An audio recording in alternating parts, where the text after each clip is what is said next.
So mga tol, mga pre, for today's video, tuturuan ko kayo kung papaano maglagay ng mod sa Samp GTA. So bago ang lahat, make sure nakasubscribe ka and click the bell notification bell para updated ka sa ganitong mga walang kwentang video. So yung mod nga pala natin, umaandar lang siya sa Samp Blue or Allen Samp Mobile or yung Allen APK.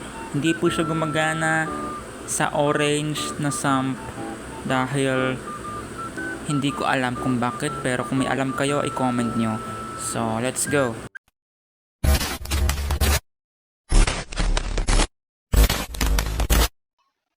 Mga tol, mga pre, tuturuan ko na nga kayo kung paano ilagay yung mod sa Samp GTA.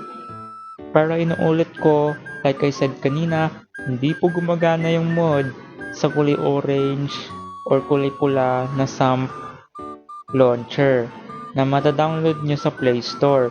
Kailangan yung Samp Blue yung gamitin niyo para gumana yung mga mod na ilalagay nyo sa Samp GTA, no, which is yung Allen Samp Mobile. Doon lang po gumagana yung mga mods, like yung mods natin, etc, etc.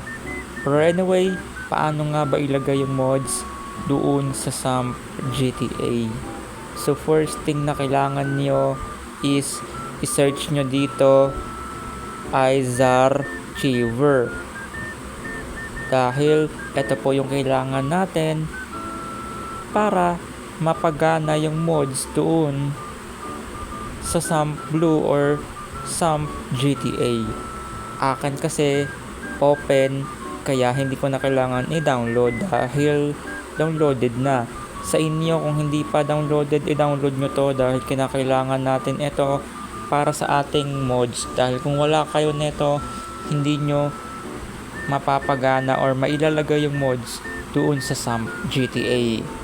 And then, pangalawa, kailangan po i-download nyo yung mods natin na makikita nyo dito sa video doon sa comment section. Dahil bawal na po ilagay yung mga download link doon po sa description dahil po stricto na po si Tito YouTube. Kaya hindi po ako nakapag-upload ng mga ilang araw dahil sa nangyari. Dahil naglagay ako ng mga link doon sa description, ang pwede na lang palang ilagay doon na link, which is mga social media like Facebook, Instagram at iba pa. So stricto na po si Tito YouTube, so sa comment nyo na lang po makukuha yung download link ng mods natin. At wala na po siyang password, direct nyo na po siyang mailalagay sa Samp GTA nyo kung alam nyo na kung paano maglagay ng mga mods, no. Sa mga hindi pa nakakaalam, sundan nyo lang tong step na ito. Mga tol, mga pre, pag nahanap nyo na yung mods natin or kung meron kayong sariling mods, kung nahanap nyo na, ang gagawin nyo, i-hold nyo lang tong naka-zip file, which is ito po yung pangalan ng mods natin. Pag dinownload nyo, Just SMP mod. Ayan po yung mods natin. Tapos meron dito nakalagay extract here. Akin kasi walang nakalagay kasi na-extract ko na or siguro nagbabag, pero ewan ko. Meron na kasi akong naka-extract dito, which is etong Just SMP mod. Ayan siya. Na-extract ko na kasi. Kung sa inyo hindi nyo pa na-extract, meron kayo dyan makikitang extract here para lumabas tong folder na to. Dahil pag naka-zip file pa yan, hindi nyo makikita tong files na ito. Hindi ko na kailangan i-extract pa ulit. So ito po yung pangalan ng ating mod, Just SMP mod. And then i-click lang natin tong Just SMP mod pagka na-extract na. And then ito po yung laman yan. So ito pong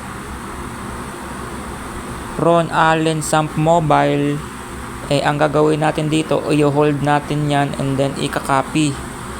And then punta tayo dito sa device storage.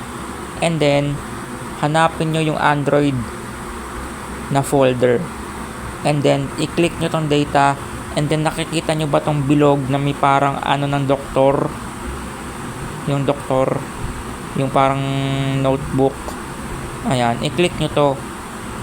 And then, magpipaste na yan. Sa akin kasi, na-paste ko na. Kaya hindi ko na kailangan ulitin. So, ang nakalagay sa akin, replace. Kasi nga, meron na ako. Sa inyo, kung wala pa, mag-ano yan. Magka-copy paste yan. No? Pero kung gusto nyo ulit i-replace, pwede naman. No? Para sa ibang mods, no? Na ilalagay nyo. And then, balik tayo ulit doon sa Just SMP mod. Dahil kailangan natin ng Cleo. So, i-hold nyo lang ulit para makopy natin yung Cleo, and then dito natin ikakopy naman yung Cleo sa labas ng maraming folder na to. So eto, mayroon na ako, kitang-kita niyo naman, may nakalagay yung Cleo. So kitang-kita niyo naman. So same process lang din, itong parang libro ng doktor, pipindutin nyo para mag-paste dito, no, sa labas ng maraming folder. Akin meron na kasi, ayan. So hindi ko na kailangan i-paste, baka magka-doble-doble pa, no. So ito po yung nilalaman ng Cleo, no. So yun. Okay na yung ating mods. So ang gagawin natin, open natin tong Allen Samp Mobile. Basta buksan natin to dahil may gagawin tayo dito, no? Pag nabuksan nyo na Allen Samp Mobile, ganito po yung makikita nyo, di ba? So ang gagawin nyo, punta kayo dito sa gear icon o yung setting ng Samp o yung Allen APK or Allen Samp Mobile. Punta lang kayo and then i-turn on nyo lang tong modify games file. Ito, ayan, i-turn on nyo lang yan para gumana yung mods.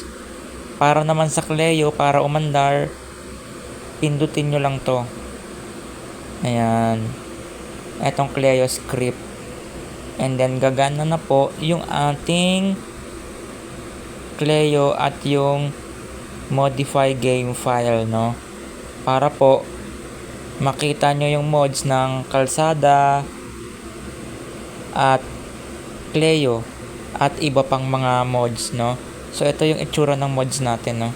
So mga tol, mga pre, ito po yung itsura ng mods natin. Ayan po. At critical po yung buhay ko ngayon dito sa Samp GTA dahil hindi ko alam kung anong nangyari sa akin. Pero paggising natin, ganito na siya. I don't know kung bakit. Pero ayan po yung itsura ng mods natin.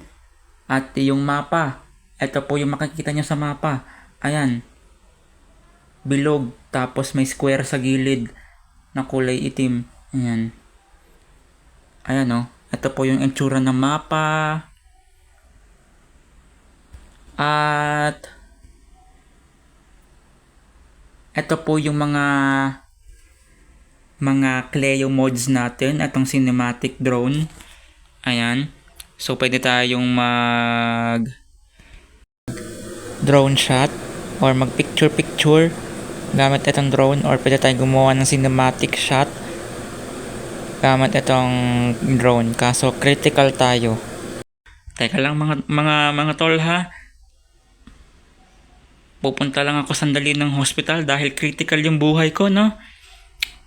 No, hindi ko alam kung bakit. Basta paggising natin dito sa syudad na ito, ayun na nga, critical yung buhay natin. Ewan ko kung bakit, pero eto siya. So kita nyo naman yung mga ilaw ng ambulansya or mga ibang sasakyan, maliwanag, may headlight, no. So modded na kasi, no. So yun.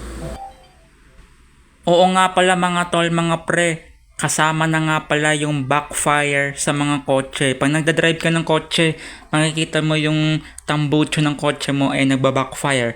Hindi ko lang mapakita ngayon dahil critical tayo sa server na ito. Dahil pagkagising natin, ayun, critical ang buhay natin. Ewan ko kung bakit. Di ko alam kung anong nagawa ko. May bumaril ba sa atin? I don't know. Pero ipapakita ko sa inyo any minutes. I-skip lang natin tong video na to dahil critical yung buhay ko, no? Ayan, okay na ata. Oh, yun, okay na. So mga tol, okay na yung buhay natin dito sa syudad na ito. So ito ipapakita ko na sa inyo na meron nga pala itong kasamang backfire. Ayan, oh. Pag umaandar yung kotse, nagba-backfire, oh. At ito yung itsura ng mga kalsada dito. Angas, oh. Angas.